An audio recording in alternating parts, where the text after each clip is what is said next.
less than 2 kilometers away from the parliament. Okay. And they're there.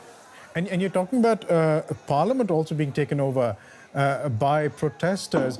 What does that say about the mood amongst the people in that? Do they at all trust any political party? They want a new Bangladesh. They want sort of a democratic order. We really don't know how that is going to pan out. But earlier we have been speaking to protest leaders, and one thing they're absolutely sure about is that they're going to reject any kind of military takeover or army-controlled, makeup or an army-controlled transitional government. Right. This team, stay with us on the line. We're going to try and go back to Dhaka. We're going to try and speak to Adilur Rahman Khan, whom we were trying to speak to earlier. He's a human rights defender and founder of Udika, one of the most well-known human rights organizations in Bangladesh. Mr. Khan, if you can hear me, before our connection ended a short while back, you were talking about this being a new dawn for Bangladesh. Yes. Can you hear me now? We can hear you now. Please, go ahead. Okay. It's a new dawn because Bangladeshi people have been longing for this for a very long time. And Bangladeshi people wanted to exercise their right to freedom. But that never happened. We had this government for 16 years, and it was like a kind of, we say, authoritarian government, and this government has disappeared so many young people and extrajudicially killed so many political, dissenters.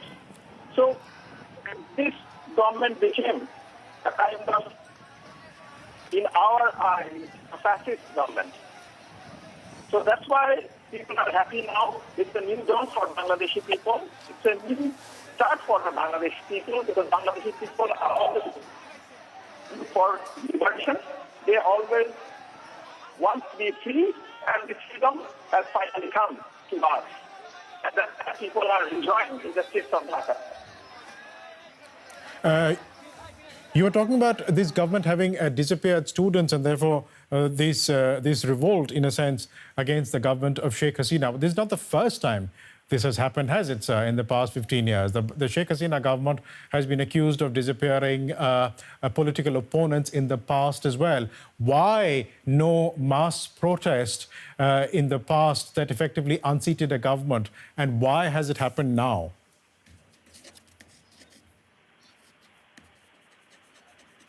Sorry, the line is not very much clear. Can you repeat it, please? Yes, I will repeat it. Sir, you were talking about anger against this government because this government has disappeared students and cracked down against students. But there have been similar kinds of protests in the past against the government of Sheikh Hasina, which has also been accused of disappearing political opponents and cracking down against the opposition. So whenever you had protests in the past, they did not lead to a change in government, but they have now. What was different this time? Because now all the kind of resentments have come from one point that she must go. She must go. And the situation has become unbearable. Thousands of people are in detention. And hundreds of people have become disappeared. Families are struggling. And the economic situation is very bad. There is no freedom. The courts are functioning under her control. That's why people wanted liberation. And the liberation has finally come. All right. We'll leave it there for the moment, Mr. Khan. I'm afraid the telephone connection with you isn't the best. We're having a little trouble hearing you clearly, but we'll try and get a better line and maybe we can have you back on the program on this developing story again. But thanks so much for joining us for the moment. That was Adilur Rahman Khan, a human rights defender whom we were speaking to earlier. In case you are just joining us, here's a quick recap of what is happening. Bangladesh is seeing a change of government, which is to say that the government of Prime Minister Sheikh Hasina has resigned. The Prime Minister has resigned. This is what the chief of the Bangladeshi army announced to the country and the world just less than 20, 30 minutes back. There are reports that she has fled to India, but again, these are just unconfirmed reports. We haven't been able to verify this as yet. The army chief, in his address to the nation, talked about forming an interim government. Who will be a part of that interim government is as yet not clear.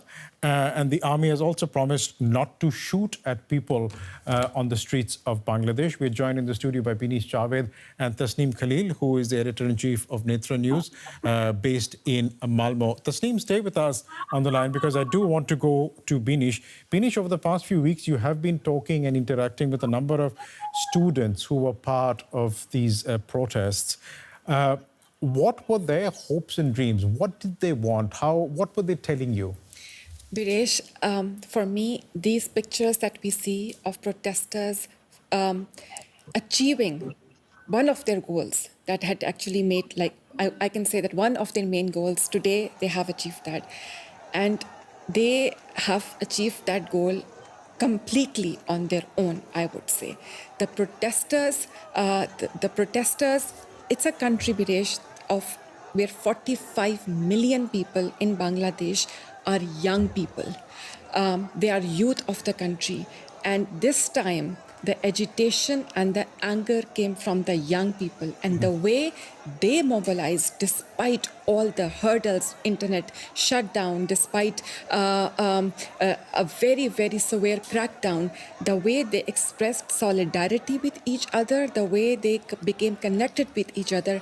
And it was literally like a chain reaction. When the first visuals of the first youth that was killed, Abu Said, when his pictures became viral on the internet, when people started sending those pictures, it motivated young people across Bangladesh. And there are testimonies of people who said that because of those visuals where they saw young people being facing such police brutality, it triggered them to, despite the fear of being arrested, despite the fear of being killed, they came on the streets. And then Bangladeshis who were not in Bangladesh, they were using all, I would say, their ways, contacting media, contacting social media, like expressing on social media, Right. mobilizing universities, professors to create this, to create a momentum. And I would say that if we look at the role of the international community, basically the outrage and the solidarity was from the people. And most of them from the Bangladeshi own youth who expressed solidarity with each other. There was no international, I would say, entity that really expressed sympathy to the cause of these protesters. So Although it must be said that the UN did call for a The partial UN inquiry. yes, We'll yes. talk about, this is not the last we've heard on this, but just to update our viewers who are tuning in right now, we are getting reports, and our studio in Delhi has just confirmed this, that Prime Minister Sheikh Hasina has indeed landed in India after she fled the country. And this is where I'd like to go to you, Tasneem, joining us from Malmo in Sweden. Are you surprised that Sheikh Hasina has landed in India? I am a bit surprised because, I mean, that is the most natural destination for Sheikh Hasina, but I'm not sure why exactly the Indian government has accepted her as the guest. Because it's a very complicated story. I mean, under Sheikh Hasina and under Army League, Bangladesh literally was becoming like a vassal state of India, unfortunately. And that is one of the strongest criticism against Hasina's foreign policy. Now, if India One is moment, seen Tasneem. One by moment, the, Tasneem.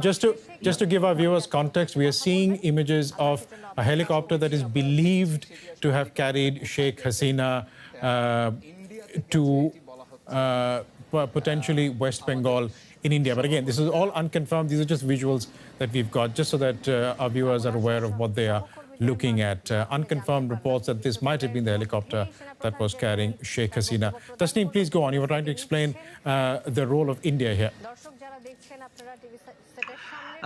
India definitely stood, I mean, throughout this crisis and even before that, India stood against the democratic aspirations of the people of Bangladesh. Very unfortunate. We know India is supposed to be the largest democracy in the world, and it took a very, very anti-democracy stand, and it has In been what way? protecting and through diplomatic means. For example, we know of Indian intelligence advisors who are based in Dhaka, Indian think tanks who have supported Sheikh Hasina in many ways, and even reports in the Indian press suggest that Indian government very strongly lobbied with, for example, the United States government when the United States actually wanted to put, for example, further sanctions on Bangladesh and stuff like that.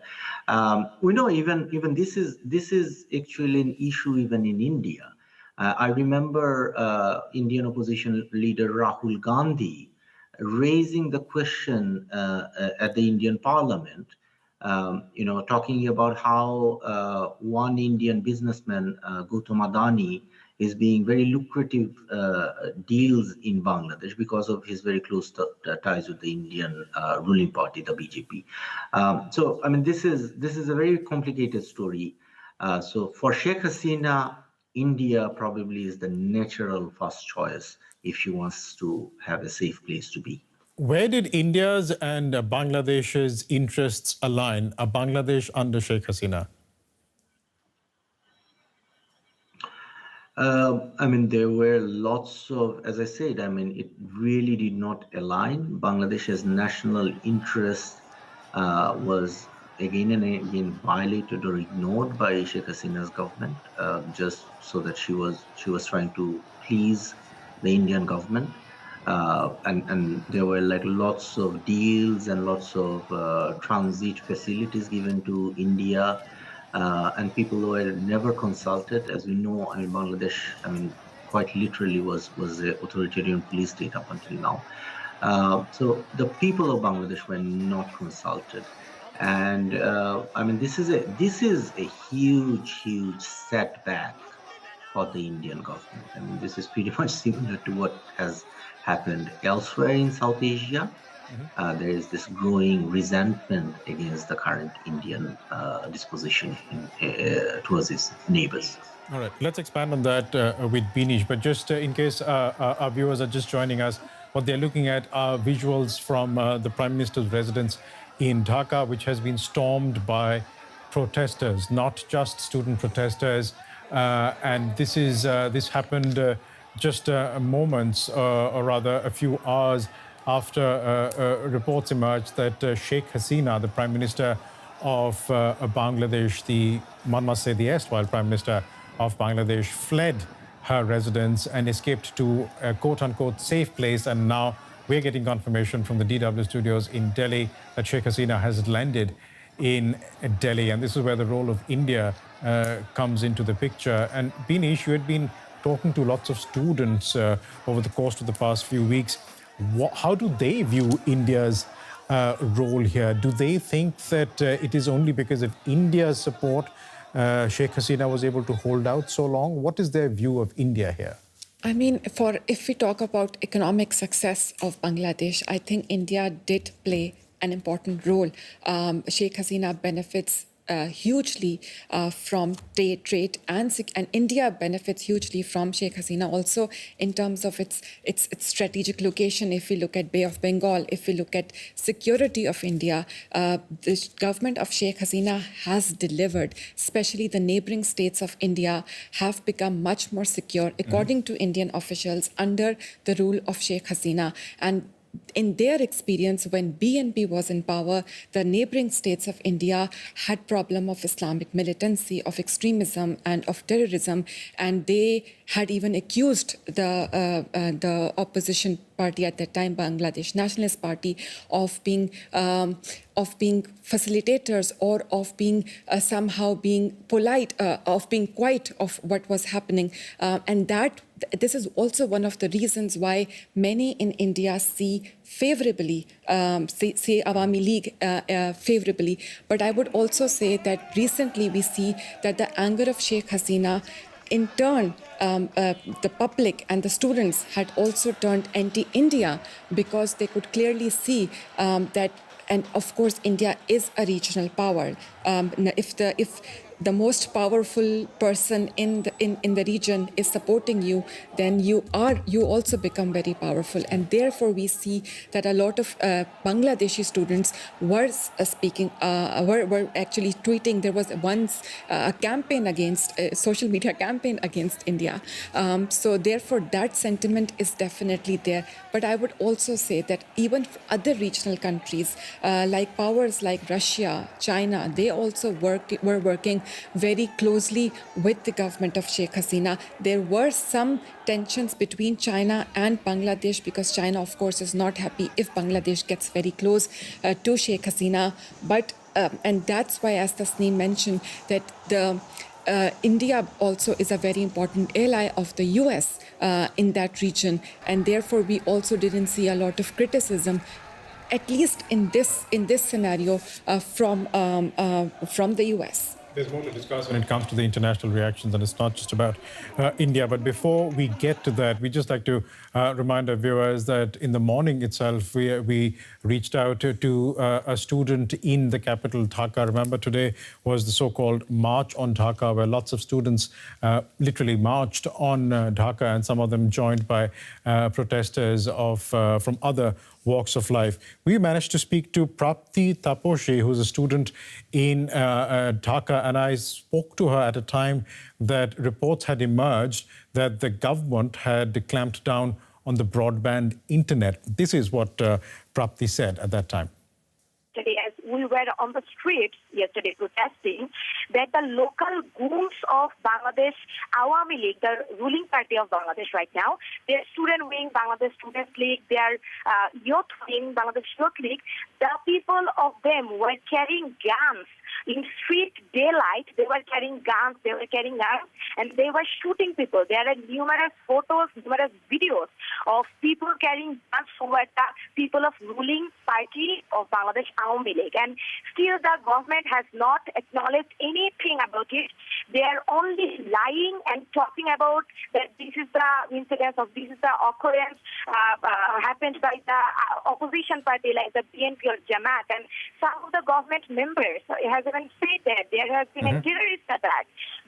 But we, the people of Bangladesh, who were on the roads, who were protesting right now, we know that the government is trying their best to stop us, to kill us, and to make us anything. They can now do anything to stop us from protesting. That can stop us from protesting. But the people of Bangladesh, right, we are now trying to protest from a march to Dhaka. The protesters have called a march to Dhaka, and right now we will be out of our home and we will march to Dhaka. And that march did proceed. That was Prapti Taposhi, a student that we were speaking to in Dhaka just a few hours back. And here we are in a situation in which the government has resigned. Prime Minister Sheikh Hasina has stepped down and she has fled the country to head to India. This is a confirmation that our studio in Delhi has been able to get from us based on the sources that they have spoken to. We'll be going to Delhi to speak to our reporters in the studio. But in the interim, I just want to sort of go back to Tasneem, who's been listening along. Tasneem, whenever we were talking about the protests in Bangladesh, I know that you were quite unhappy, or rather unsatisfied with the way the international community had responded. It was a rather tepid response. Can you explain to us, for our viewers, why you believe that response was tepid? I really don't know. I mean, that is a question for the governments to answer, that why exactly, I mean, when dozens, if not hundreds of people were being killed in Bangladesh, They waited for a very long time in the beginning just to issue a statement. Even then, it was boilerplate. We condemn violence and we urge everyone for negotiation. Very, very templatey boilerplate statements came in the beginning. And once there was like this overwhelming evidence of the abuses, at least some, for example, the European Union came up with a strongly worded statement. The UN Human Rights Office came out with a very strongly worded statement. But if my frustration, if I could explain that, my frustration is that, I mean, if the international community acted uh, early on, we would not seen these kind of deaths. I mean, even yesterday, more than 100 people in a Right. single day, more than 100 people have been killed, and the international community cannot skirt away from their responsibility because of their silence. Right. It'll be interesting to see what the reactions are from the international community in the coming few hours. But Tasneem, if I can just ask you, based on what we are seeing in Bangladesh right now, there is talk of an interim government, but we don't know who's going to be forming it. You spoke to somebody in the Prime Minister's office, and they basically said in as many words that, well, there is nobody who's running the country at the moment because there is no Prime Minister's office in a sense. Is this an Are these new political waters for Bangladesh? And what does this say about the kind of political system that Bangladesh will likely see in the next few days? This is absolutely new. I mean, this has never happened before. I mean, we had authoritarian governments, we had dictators in Bangladesh who stepped down. We even had elected governments bowing down to public pressure. That's a long history. This is the first time we see that the people, I mean, the public power has actually forced a prime minister to just leave like this, leave very hurriedly. AFP, for example, has reported that, Sheikh Hasina wanted to record one last speech, but she didn't even have time or space for that. So it was very haphazard in a way, because she, throughout this crisis, she and her party and her government refused to even negotiate properly, or this sheer hubris and arrogance. Absolutely. I mean, this is the uncertainty we see here is because of that kind of arrogance Sheikh Hasina and her government has shown. Tasneem, stay with us on the line, because we can take our viewers now to Delhi, where our Delhi Bureau Chief Sandra Petersman is joining us on the line. Sandra, fast-moving story, many developments. Can you bring us up to date on Sheikh Hasina's movements in India at the moment? Well, I can try my level best, because it's really a roller coaster kind of development also for us here in News Gathering.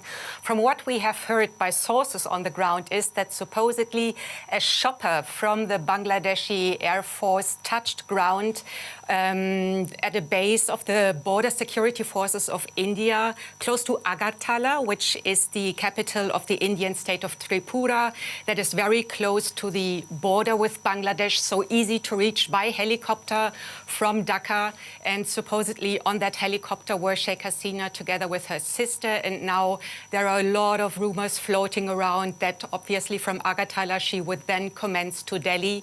And likelihood is that she would go even further, probably to London, where her family owns some property, but nothing of that, of the later part of what I've just said now, is officially confirmed, and the Indian government is still very careful, no official confirmation whatsoever.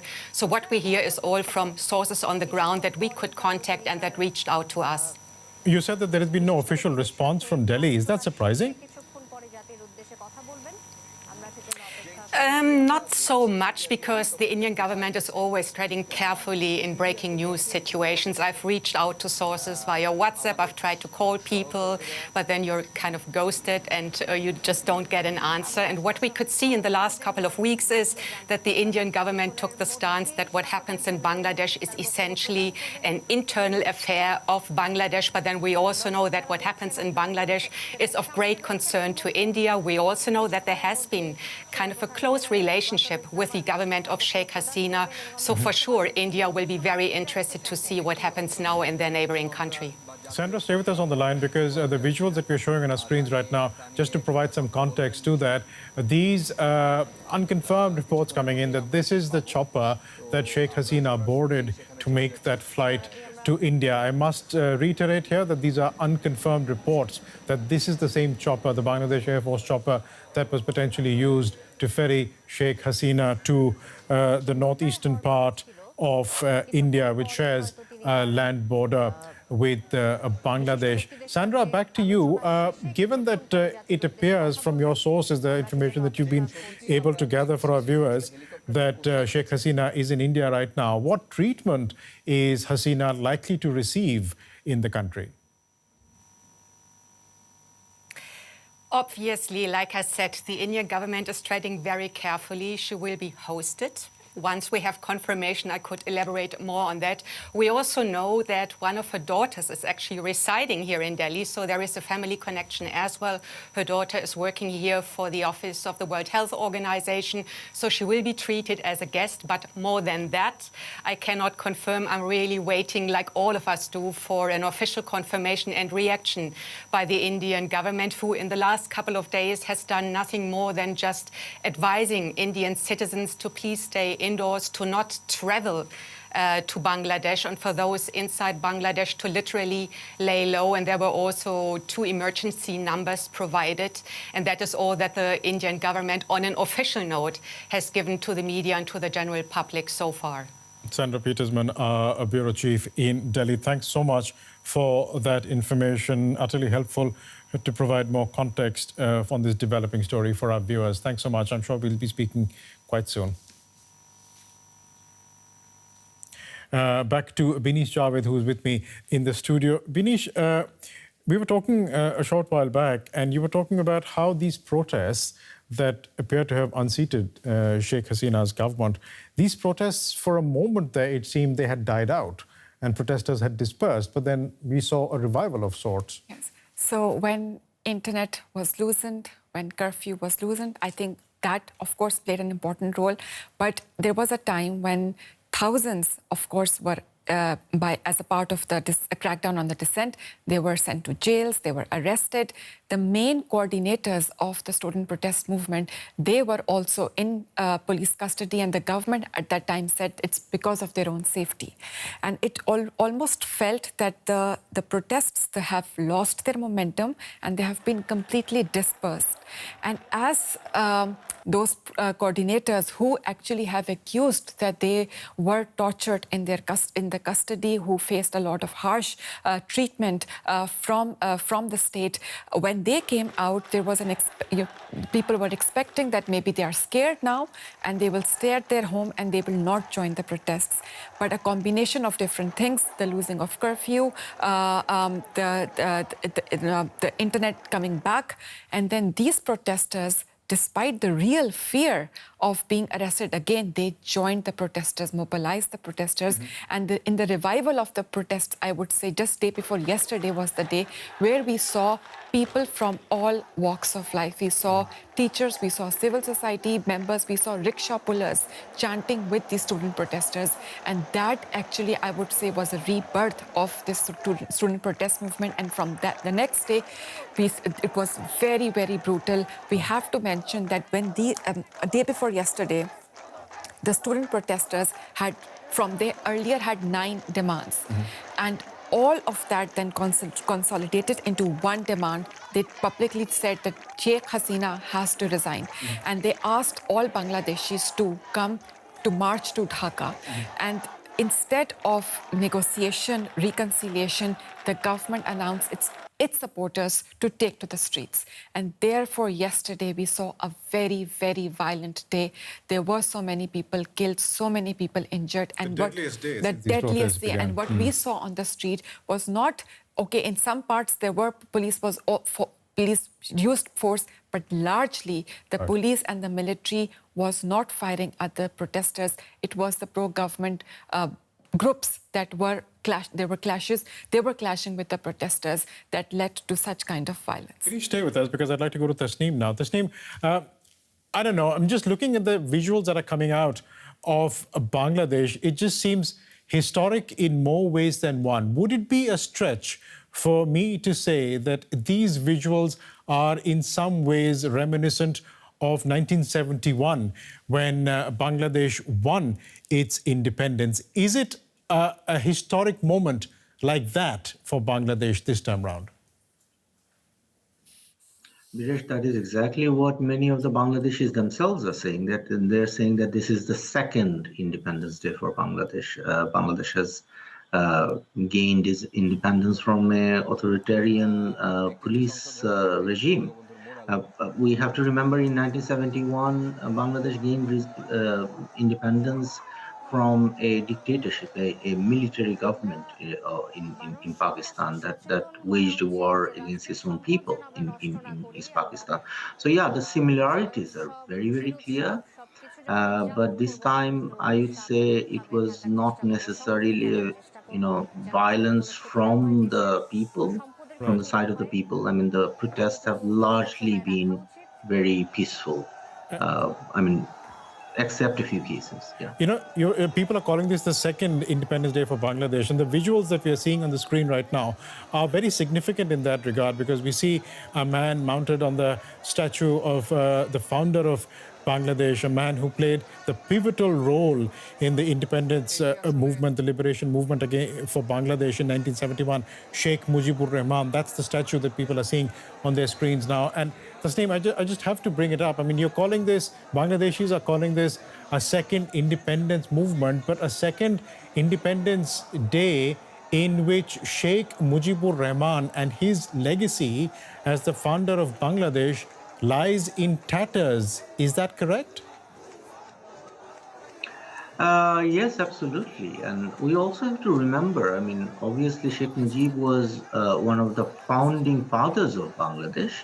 But when he became the prime minister and then president of the country back in 1972, he also was a very authoritarian dictator, really. I mean, he abolished the parliament. He banned all the political parties and newspapers. Sheikh Mujib's legacy in itself is very controversial in Bangladesh. Undoubtedly, he was one of the founding fathers of Bangladesh, but it's also very important to remember, I mean, in the last 15 years, I mean, the contribution of others, Sheikh Mujibur Rahman, when Bangladeshis were fighting the war in 1971, he was in prison in Pakistan. And the war was actually led by people like Tajuddin Ahmed and Syed Nazrul Islam. And they are, I mean, under Sheikh Hasina's government, and that history has completely been erased. So you won't actually see these kind of statues of other founding fathers or mothers of the country. It has always been very, very problematic. I mean, how the Awami League government has been using Bangladesh's history in order to legitimize its oppression and repression of the people. And Sheikh Mujibur Rahman, just must be mentioned, is also the father of the now ex-Prime Minister of Bangladesh, Sheikh Hasina. Tasneem, we are about to run out of time, but can you quickly just tell us what one should expect in the next few hours coming out of Bangladesh? The next few hours are definitely going to be crucial. Number one is that the student protesters who are leading the general population, they have said very categorically that they're not going to accept any kind of army takeover, any kind of military rule in the country. They want a democratic system.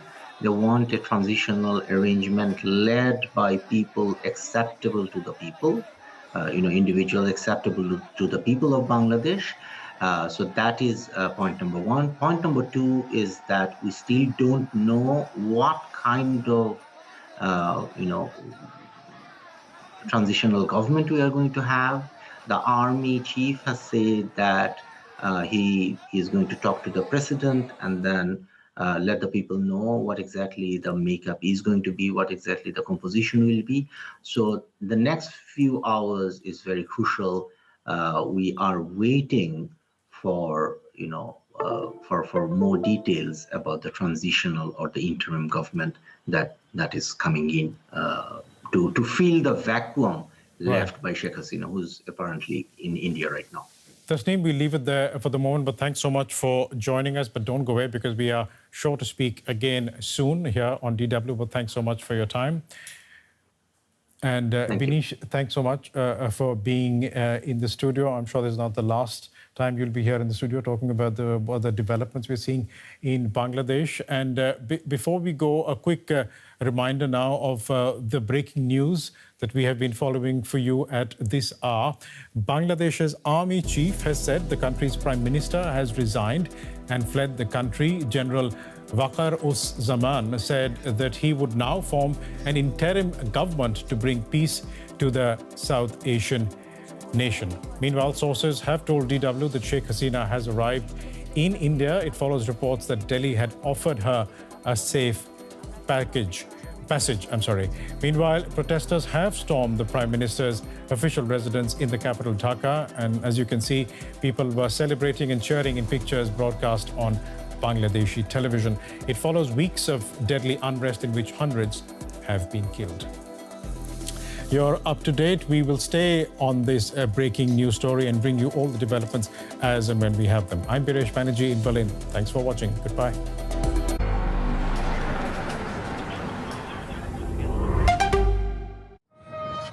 The well has dried up. Family Hussein in Iraq lives with climate change every day. What little water they have is delivered in tanks. Desalination plants are now supposed to ease the worst effects of the drought, so that they are not forced to leave their homeland. Global Us. In 30 minutes on DW. Ideas that make a difference. Visionaries with their projects. Get involved to create a better future today. Experience it. Eco India.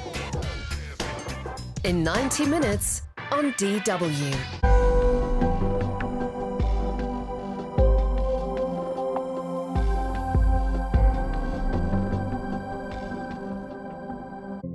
This is Shadows of German Colonialism. These podcasts and videos shed light on a dark history, the devastating colonial horrors inflicted by Germany across Africa. And he employed scorched earth tactics, burning farms and destroying livestock.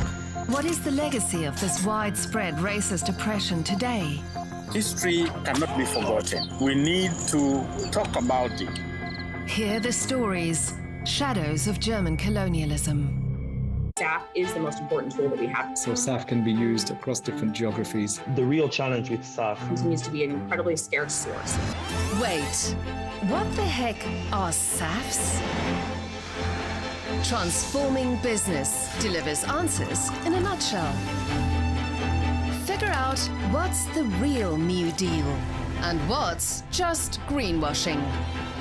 Watch now on YouTube.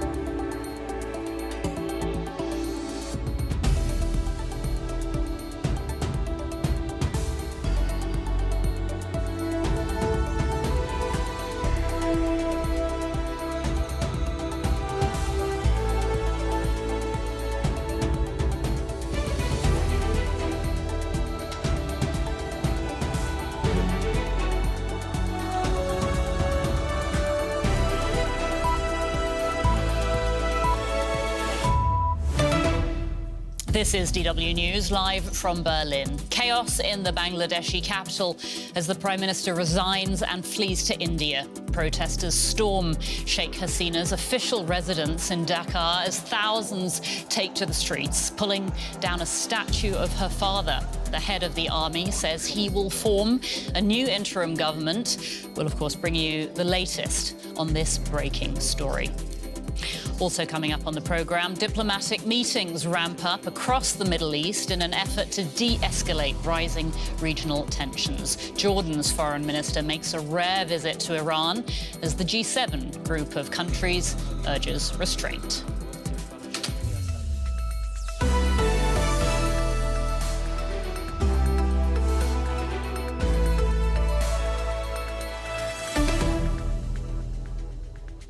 I'm Manu Coopers-McKinnon. Welcome. And we start with breaking news from Bangladesh, where the country's army chief says that Prime Minister Sheikh Hasina has resigned after weeks of violent unrest. Addressing the nation, General Wakauzaman said he would form an interim government to return peace to the country, urging protesters to go home. Now, footage broadcast on Bangladeshi television shows protesters storming the Prime Minister's palace in Dhaka, waving and celebrating as they run through the compound.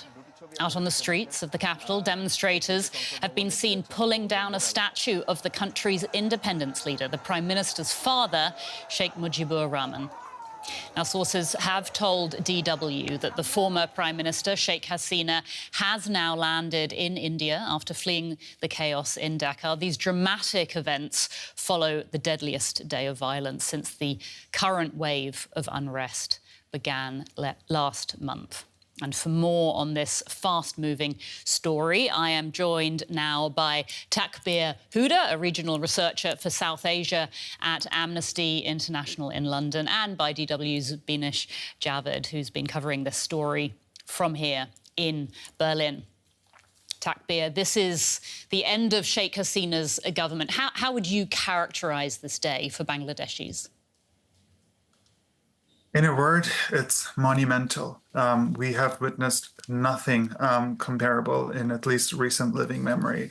It is a restoration of the people's ultimate assertion to their right to be free, to be liberated. In fact, yesterday when I was here, I mentioned that this is a liberation movement.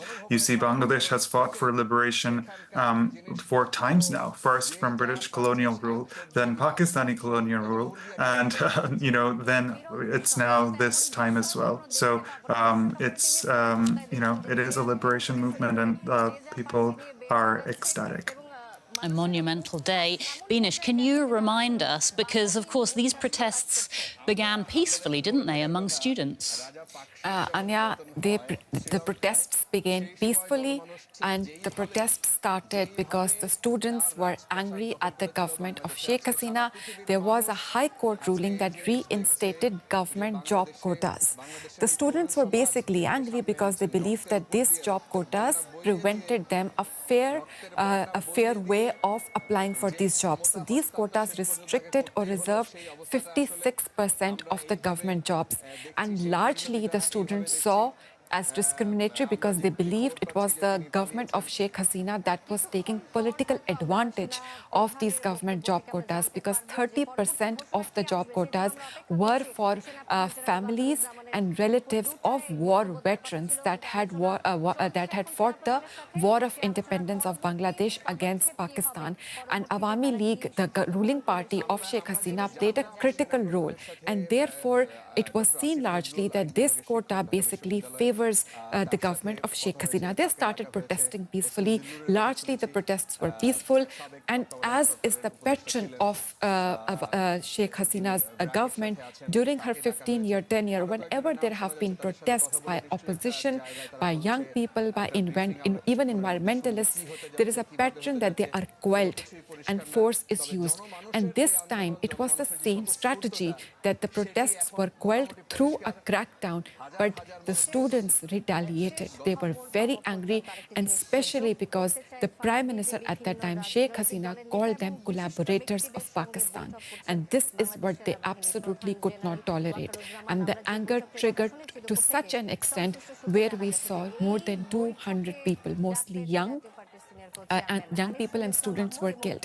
And even then, the retaliation from the students, despite such a crackdown, didn't stop. And yesterday we saw one of the deadliest days where so many people got killed. And over this, I would say, just a couple of days, rapidly changing situation, I would say, their demands from basically curtailing of the quota system, which actually the Supreme Court did scale back, their demands then changed to resignation of few ministers and some other demands. And then finally, it all consolidated into one single demand that Sheikh Hasina resign from the government. And this evolved in just a couple of days. And today, one of the main demands the students had, we see that their demand actually, they have pushed for it, and we see these spectacular, I would say, like really unbelievable visuals, what a student protest movement can do in a country. As we said, an extremely fast-moving story. Takbir, tell us, what role is the army playing right now in Bangladesh? So the role of army could noticeably shifted between the two, spates of the protests. And the first one, of course, they were implementing the shoot-on-sight curfew order, it seems, judging by the death toll that we saw. But in the second spate, which started earlier this week, it's reported that they maintained a relatively neutral role, where they weren't the ones using force, but they weren't necessarily intervening in the other security forces who were using force, like the police. So right now, of course, they have, they're the only influential group within the state machinery that can restore, quote unquote, law and order. But protesters have also been very categorical that they didn't oust an autocratic government only to be ruled by a military government. So I think it needs to be very clear that the military's role is highly circumscribed, only, to facilitate a transition into an accountable form of governance. And as long as the army realizes that its role is as a mere facilitator and it's a time-bounded exercise, I think that's of crucial importance. And the last time we had military rule in Bangladesh was also at a volatile period, which was back in 2007. So that lasted roughly a year and a few months. So that's the only precedent that we have to go by. And the irony is that the end of that military period is what brought Sheikh Hasina to power, and since then she had remained in power. That's just the immediate precedent that we have as a reference point. Mm-hmm. Binesh, tell us more about the now toppled government leader, Sheikh Hasina. Anya, she has a very dramatic and a very tragic history. She was outside, she was not in Bangladesh, and I'm talking about in 1971, Bangladesh was created. Just a few years after, she was outside of the country, and her entire family, along with her father, was killed. She was outside with her sister. And this basically became, this vengeance, this tragedy and this trauma became a central part of her politics. After a few years, she returned to Bangladesh and then was able to gain massive support from the public. But during her entire political career, we can see that incident really shaped her politics. She was never able to forget what had happened to her family, and therefore we see there was a lot of brutality towards political opposition in Bangladesh, and she used all power when she got into power. And then she used all power from very powerful people around her to maintain her government, and therefore even now we see that reflection, the way she treated these protests. And there is a pattern in her during her entire leadership, that there is always a crackdown on dissent, and this with the student protest, we can clearly see that there were many chances and there was room where the government could have negotiated, could have talked with the students, but her rule had become really, really authoritarian, and therefore she was facing a lot of criticism from Bangladeshi people. Okay. Takbir, you talked a little bit just now about the transition that we are in the process of witnessing. Is this a dangerous moment for Bangladesh? I would say it's certainly a volatile moment which has the capacity to be or potential to be dangerous if certain risks aren't averted. So as I mentioned, so currently we don't know any of the technicalities of what this interim governance mechanism would look like. But at the same time, you must realize everyone who was brutalized by the very partisan police force, now some of them are in the they have a thirst for vengeance. And there are reports that one particular police station in Jatrabari is surrounded by, individuals who are looking to even the score, if you will, with the police officers there. So, of course, that's why the army chief is encouraging restraint and urging people to go back. So it's incredible. So from a human rights lens, of course, we've seen a range of human rights violations be committed by the security forces in the past few weeks. But now there's a risk that further violations might occur if the thirst for vengeance triumphs over restraint. Okay. Binesh, tell us where in Bangladesh from whom Sheikh Hasina got her support from, and what position will they be taking now? This question is really hard to answer because, of course, there were periods when Sheikh Hasina did have public support, but there are accusations that many times that she won the election, either the opposition boycotted the elections because they didn't trust that the elections would be fair. There are accusations that in some elections she had full support of the country's military who helped rig the election, and through the rigging of the election she won the government. And it's really difficult to understand when you're ruling a country from last 15 years, how do you really assess that do you have public support or not, because the election process has been so weak in the country, where the main opposition have boycotted, where the opposition figures are in jail. I mean, Khaleda Ziad, one of the main opposition figures, she's critically ill, under house arrest. So when the country doesn't have free and fair elections regularly, it is really hard to assess if they enjoy public support or not. So, and the visuals that we see, the number of people that have come on the streets against her speaks largely of the anger and the frustration that many Bangladeshis now have against Sheikh Hasina. Mm-hmm. Takbir, we know that Sheikh Hasina has now landed in India. Did India support her government completely? I mean, that is what most political analysts will tell you.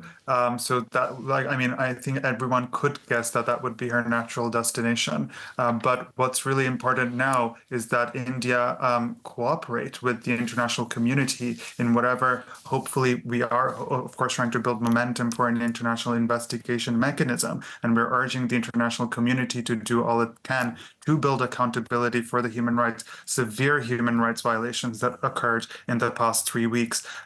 So we would encourage UN member states to, which includes India, to be cognizant of their duty to ensure that this does not, impunity does not prevail. Just because her rule has ended or the government has managed to escape should not mean that the deaths that occurred, the hundreds of deaths that have occurred, that the justice still needs to be served for those deaths. And we will only get that if there is an independent investigation into this. And I would just add to that, as Binesh was saying, that the weaponization of the trauma that was in 1971 and 1975 is often what led to the brunt of authoritarianism. So I would highly implore that we don't fall into the same trap where we weaponize the trauma from this particular incident to perpetrate further violence, right? We must rise above the violations that led to this moment of liberation to ensure that liberation remains in place. Binish, if I could just talk about a moment that in all of the extraordinary images that we've seen in the last hours, not to mention the last days and weeks, a moment that really stands out is the image of the statue of Sheikh Hasina's father. Can you tell us about the significance of what we saw there? If I say simply, it's basically anger and frustration at Sheikh Hasina. But to me, these visuals are also sad because Sheikh Mujibur Rahman was the founding father of Bangladesh, and he is hailed as somebody who helped Bangladesh become an independent state. And today, seeing this just shows that the legacy of Sheikh Mujibur Rahman has been damaged, has been severely damaged by Bangladeshis who are angry at his legacy, who are angry at what his daughter has done to the country. Binish Javed, DW's Binish Javed, and Takbir Huda from Amnesty International. Thank you so much to you both for your analysis, for joining me today. And we can now speak to Sandra Petersman, who is our Delhi bureau chief. Sandra, bring us up to date on the former Bangladeshi Prime Minister's movements. She is now in India. Yeah, she is in India. She obviously took a chopper that brought her from Dhaka to a base of the border security forces of India, very close to the joint border of Bangladesh and India in Tripura state. That is a small state in India. Its capital is Agartala, and that capital has an airport with a military and a civilian section. Now everybody is assuming that she would then commence a flight from there to the capital, Delhi, and then we have to wait for her further movements. There is still, up to this date, not an official confirmation from the Indian government side. So what we have gathered in the last couple of hours here is really from sources on the ground. OK, so no confirmation yet. However, if Sheikh Hasina is in India, what treatment do you think she's likely to receive there? I mean, the Modi government has had in the last couple of years a very cordial, amicable relationship with Sheikh Hasina. When Modi was sworn in for his third term, she was one of the guests that he invited first, and she was here and was a frequent visitor in India as well. Her daughter lives here, so she does have a lot of connections with India. And also India in the last couple of weeks has not publicly criticized the heavy-handedness, the thrashing of the protest movement by Bangladeshi students. So I am sure that she will be treated as a guest, but like a lot of people here point out, human rights abuses that has happened should not go unpunished. So India will have to make a choice here, probably align its answer with the international community. But as I said, there hasn't been any public condemnation in the last couple of weeks. And yesterday, India put out a warning to its citizens on the ground in Bangladesh, asking them to lay low, providing emergency numbers, and also issuing a notice to its citizens here in India, warning of any kind of travel to Bangladesh. But that note did not contain any condemnation of government policy on the Bangladeshi side, because India essentially treated what was happening in Bangladesh in the last couple of weeks as an internal affair of Bangladesh. Sandra, thank you so much for that update. That's DW's Delhi bureau chief, Sandra Petersman.